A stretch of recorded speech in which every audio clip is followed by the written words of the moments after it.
तर काय म्हणता विद्यार्थ्यांनो, आपण आता आलोय एका नेक्स्ट लेक्चरकडे आणि त्या लेक्चरमध्ये आपण पाहणार आहोत की नेमकं इव्होल्युशनचं नंतर झालं काय. ठीक आहे. आता बघा, खूप जणांना काही क्वेश्चन्स पडले. म्हणजे काय झालं की बघा, आता आपण समजून घेतले इव्होल्युशन म्हणजे काय, आपण समजून घेतले हेरिडिटी म्हणजे काय, आणि ते आपल्या थ्रू आणि आपल्यामध्ये त्याचा प्रभाव कसा झाला. ठीक आहे. पण लोकांना हे एवढंच मान्य नव्हतं ना. मग लोकांची काय झालं बाबा, क्युरिओसिटी अशी जागत गेली की लोक विचारायला लागले की हा, तू म्हणतोय ते खरं आहे बाबा की इव्होल्युशन झालंय, हेरिडिटी झाली आहे, तू सांगितलंय सगळं खरं आहे, पण त्याचा प्रूफ काय. ठीक आहे. असं म्हणतात की लोक, म्हणजे त्या गोष्टीचा प्रूफ काय, आणि तो प्रूफ तुला आम्हाला सादर करावा लागेल. आणि त्याच गोष्टीमुळं आपलं हे आजचं लेक्चर आपण पुढे सरकवणार आहोत. आणि आपल्या लेक्चरचं नाव ठरेल की एव्हिडन्सेस इन इव्होल्युशन. ठीक आहे असं. आणि त्याच्या अगोदर बघा की प्रिव्हियस लेक्चर्समध्ये जे आपण क्वेश्चन दिले होते त्याचे आन्सर आपण काय काय आहेत. क्वेश्चन नंबर 1चा जे आन्सर आहे तो आहे option C, ocean. Question number 2चा ऑप्शन आहे option D, B and C only. Question number 3चा म्हणजे उत्तर आहे option B, slow going process. Question number 4चा म्हणजे उत्तर आहे ऑप्शन बी, 3.5 बिलियन इयर्स अगो. ठीक आहे. आता इव्होल्युशन झालं हे कशावरून. ठीक आहे. खूप जणांना असा क्वेश्चन पडला, तू झाले तर म्हणतो पण इव्होल्युशन झालं कशावरून, त्याचे प्रूफ तर पाहिजेत ना. ठीक आहे. एखाद्या माणसानं गुन्हा केलाय, हा त्याचा गुन्हा कसा तू सिद्ध करणार आहे. ठीक आहे. त्याच्याविषयी तुला काहीतरी प्रूफ द्यावा लागेल ना. बघ कस तर काहीतरी सीसीटीव्ही कॅमेऱ्यामध्ये काहीतरी व्हिडिओ दाखवला किंवा त्याचे फुटप्रिंट दाखवले किंवा थंबप्रिंट दाखवले, तेव्हा त्याच्यावरून मग न्यायालय ठरवणार की ते बाबा हा गुन्हा केलाय आणि ह्याला शिक्षा द्या. ठीक आहे. तशा प्रकारे इव्होल्युशन झाले हे आपण कसं ठरवणार, या गोष्टीचा ते लोक आता प्रूफ मागायला लागले. आणि आपण तेच नेमके प्रूफ कोणते होते आज या लेक्चरमध्ये आपण पाहणार आहोत. म्हणजे आता इव्हिडन्सेस बघा काय काय द्यायचे. ठीक आहे. तुम्हाला इथे लिहिलेले दिसतच असेल की आनंद माझा वेडा इकडे कुठे पळाला. ठीक आहे. आता तुम्ही म्हणसाल हे मास्तरनं काय लिहिले बाबा, येड्यासारखं तर नाही करायला लागलं. ठीक आहे. काय लिहिले, आनंद माझा वेडा इकडे कुठे पळाला, असं कसं म्हणते बाबा. तर त्याच्या आधी एक तुम्हाला स्टोरी सांगतो. म्हणजे स्टोरी शॉर्ट आहे, असं नाही की ती सिरियस स्टोरी आहे. स्टोरी काय बाबा, तर मित्र खेळत असतात. ठीक आहे. आणि मित्र खेळत असताना काय करतो की आनंद तिकडून अचानक येतो आणि त्याला मित्र विचारतात, अरे आनंद काय झाले नेमकं. आनंद काय म्हणतो बघा, अरे घरी काय झाले, मी जो तुपाचा तुझा डब्बा आहे ना तो सांडलाय आणि आता मी इकडे पळून आलोय. ठीक आहे. परंतु लहान असताना बघा आई आपली शोधत येते आणि तिथंच आई बराबर त्या जागेत येते शोधत. तोपर्यंत आनंद तिथून निघून गेलेला असतो.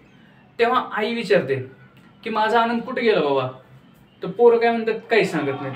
मग आई म्हणते, आई अशी उद्गार करते की आनंद माझा वेडा इकडे कुठे पळाला. ठीक आहे. मग आपण तीच ट्रिक इथं उचलली, आपण लिहिलं की आनंद माझा वेडा इकडे कुठे पळाला. ठीक आहे. आता सगळे इव्होल्युशनरी जे एव्हिडन्सेस होते ते आपल्याला लक्षात तर ठेवावे लागतील आणि त्या ट्रिकद्वारे आपल्याला एक लक्षात ठेवता येईल, म्हणून आपण ते ट्रिक बनवलेली आहे. ठीक आहे. काय, आनंद माझा वेडा इकडे कुठे पळाला, त्याची एव्हिडन्सेस इव्होल्युशनचे जे आहेत ते आपल्या ट्रिकनुसार येत जातात. बघा, आनंदचं अॅनाटॉमिकल एव्हिडन्सेस म्हणजे ए, आनंदचा ए अॅनाटॉमिकल एव्हिडन्सेस, माझा म्हणजे एम मॉर्फॉलॉजिकल एव्हिडन्सेस. ठीक आहे. वेडा तर व्हीई. ठीक आहे. तर वेडाचा वेस्टिजियल ऑर्गन्स इकडे म्हणजे ई एमरॉलॉजिकल एव्हिडन्सेस. कुठेचं सीओ कनेक्टिंग लिंक्स. आणि पळाचं पीए पॅलेंटॉलॉजिकल एव्हिडन्सेस. अशा प्रकारे आपण हे सगळं लक्षात ठेवू शकतो. काय, आनंद माझा वेडा इकडे कुठे पळाला. ठीक आहे. आपण आता हे एक करून जाणून घेऊ की नेमकं ह्याचा अर्थ काय होतो आणि एक एव्हिडन्स आपण पाहून घेऊयात की नेमके हे एव्हिडन्सेस काय दिलेले गेले, जेणेकरून आपल्याला समजतं की इव्होल्युशन म्हणजे काय. तर बघा, त्याच्यामधला पहिला प्रकार आहे मॉर्फॉलॉजिकल एव्हिडन्सेस. ठीक आहे. मॉर्फॉलॉजी म्हणजे काय बाबा, जे बाह्य रूपाने दिसते त्याला आपण मॉर्फॉलॉजी असं म्हणतो सिंपल टर्म मध्ये. आणि आता मग तुम्हाला बघा पुस्तकात काही इमेजेस दिलेले आहेत. काय इमेजेस कशा दिल्या, एक अॅनिमल्सच्या आणि दुसऱ्या प्लांट्सच्या. ठीक आहे. आणि त्यामध्ये काय दिले, पहिला दिले डॉगची इमेज, दुसरी दिली शिपची आणि तिसरी दिलं फॉक्स. डॉग म्हणजे कुत्रा, शिप म्हणजे काय बाबा शेळी मेंढी, आणि काय फॉक्स म्हणजे आपला कोल्हा.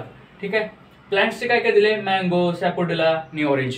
ठीक आहे. मँगो म्हणजे आंबा, सॅपोडिला म्हणजे चिकू, ऑरेंज म्हणजे संत्रे. अशा जे काय दिलं त्यांच्या पानासोबत बघा पिक्चर मध्ये दिलं तुम्हाला, तिथं बघायला की ते एव्हिडन्सेस काय काय आहेत नेमके ते तुम्ही हुडकून काढा. ठीक आहे. मग यांच्यात बाबा आपण पाहिलं, आपण सगळं जे डिसाईड केलं. ठीक आहे. त्यामध्ये आपण काय डिसाईड केलं, त्याच्यामध्ये आपण सिमिलरिटी हुडकल्या. ठीक आहे. फाइंड आउट केलं सिमिलरिटीज. त्याच्यामध्ये काय, तर अॅनिमल्स मध्ये आपल्याला काय काय सिमिलरिटी सापडल्या सांगा बरं. पहिलं स्ट्रक्चर ऑफ माउथ, ठीक आहे, ऍग्री आहात. त्यांचं जे स्ट्रक्चर, माउथचं जे स्ट्रक्चर आहे ते असं समोर निमुळतं झालेलं आहे. दुसरं आहे पोझिशन ऑफ आईज, ठीक आहे.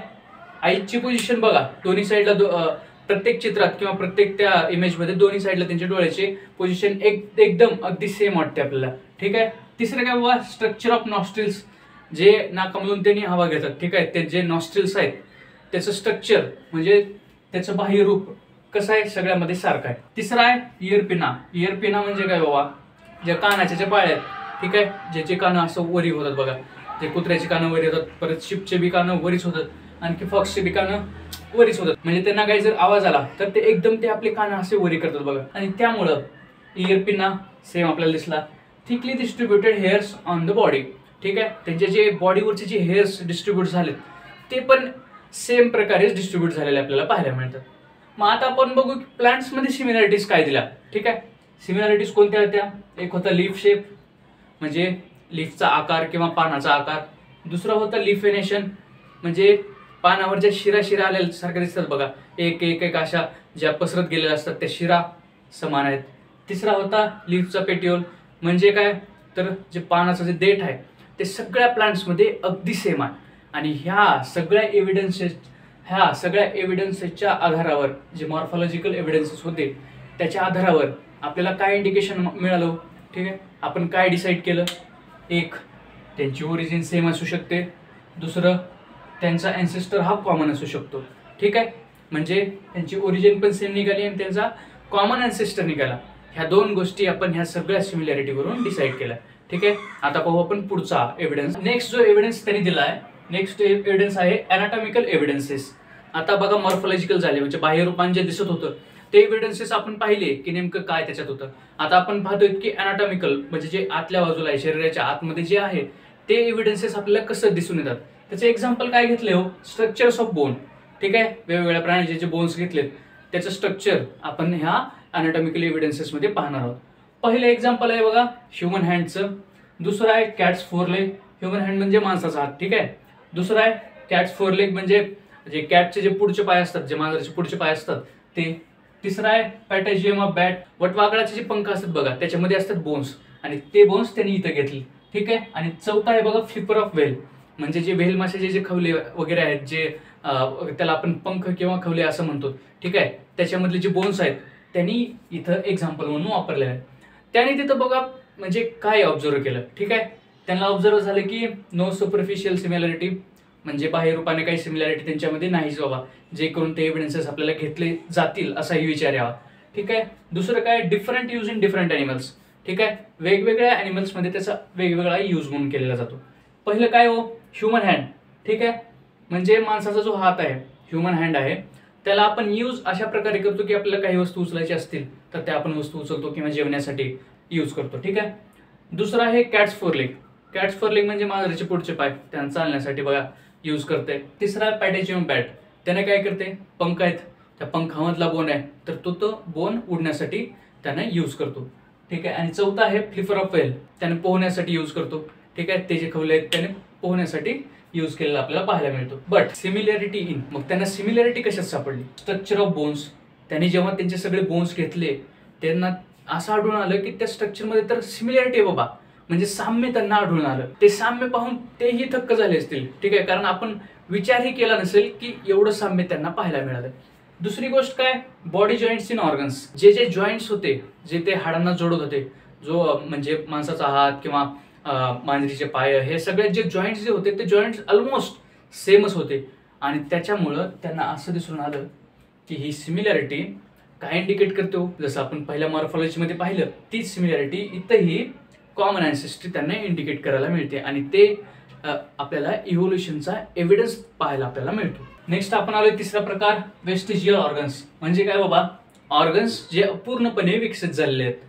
त्यांचं एक्झाम्पल म्हणून काय घेतले यांनी, तर इयर मसल्स म्हणजे कानाच्या ज्या स्नायू असतात ते. दुसरा आहे टेल बोन, कोकेक्स म्हणजे जो पाठीचा जो कणा असतो त्याचा शेवटचा जो बोन आहे कोकिक्स तो युजलेस आहे असं त्यांचं म्हणणं आहे. तिसरा आहे अपेंडिक्स, ठीक आहे. आणि चौथा आहे विजडम टीथ म्हणजे अक्कलदाढ.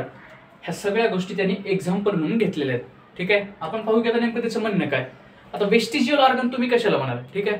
वेस्टिजियल म्हणजे अपूर्णपणे विकसित झालेले ऑर्गन्स, त्याला आपण वेस्टिजियल ऑर्गन असे म्हणतो. असं आपण पहिल्यांदा त्याची डेफिनेशन जाणून घेऊ. वेस्टिजियल ऑर्गन म्हणजे डिजनरेटेड और अंडरडेव्हलप्ड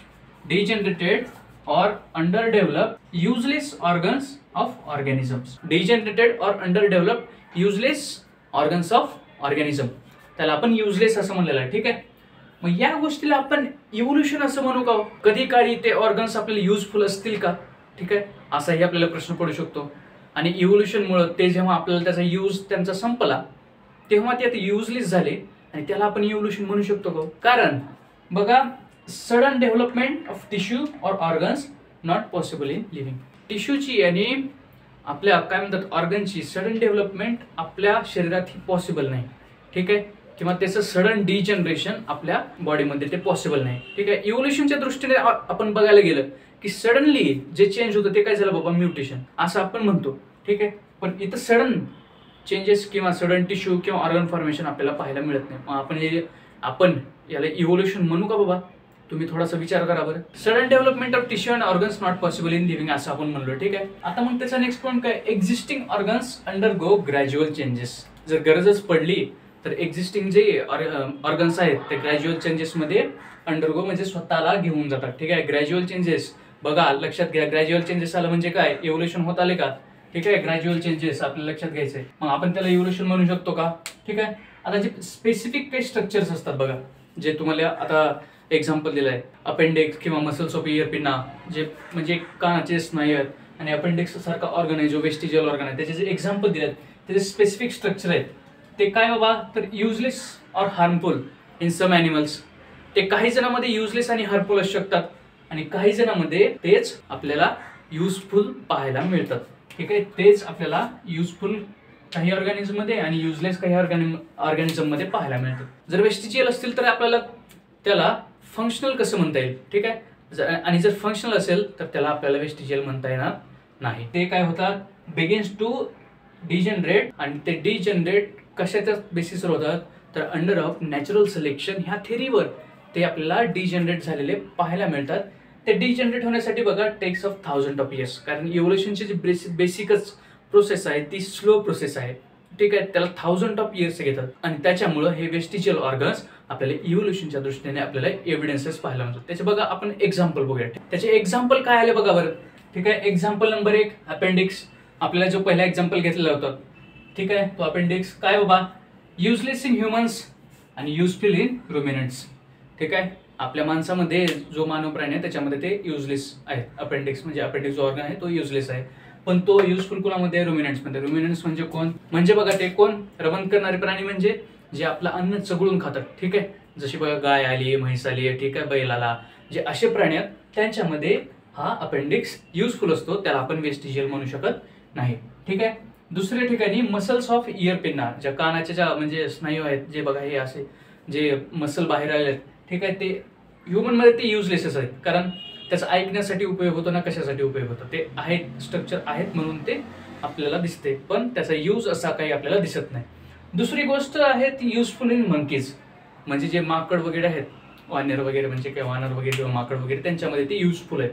कारण त्यांना जर आवाज आला तर त्यांचे कान बघा इकडे तिकडे हललेले आपल्याला दिसतात आणि तेच इकडे तिकडे जे हलण्याची जी मुवमेंट आहे ती मुवमेंट करण्यासाठी आपल्याला ते ऑर्गन्स आपल्याला त्यांच्यामध्ये युजफुल पाहायला मिळतात. ठीक आहे. समजते? ठीक आहे. जर समजत नसेल तर मला सांगत चला. ठीक आहे. आणि जे समजत असेल तर थंब किंवा लाईक करा की यामधले क्वेश्चन्स काय आपल्याला येऊ शकतात. किंवा आपण क्वेश्चन नंबर 1 आहे इव्होल्युशन इज. ठीक आहे. A fast process, B slow process, C slow and everlasting process, D none of above. दुसरा क्वेश्चन आहे all the similarities indicates. Option A common origin, B common ancestor, C common origin but not ancestor, D both A and B. Option 3 म्हणजे question 3 which following are vestigial organs. Option A wisdom teeth, option B appendix, option C coccyx आणि option D all of the above. ठीक आहे.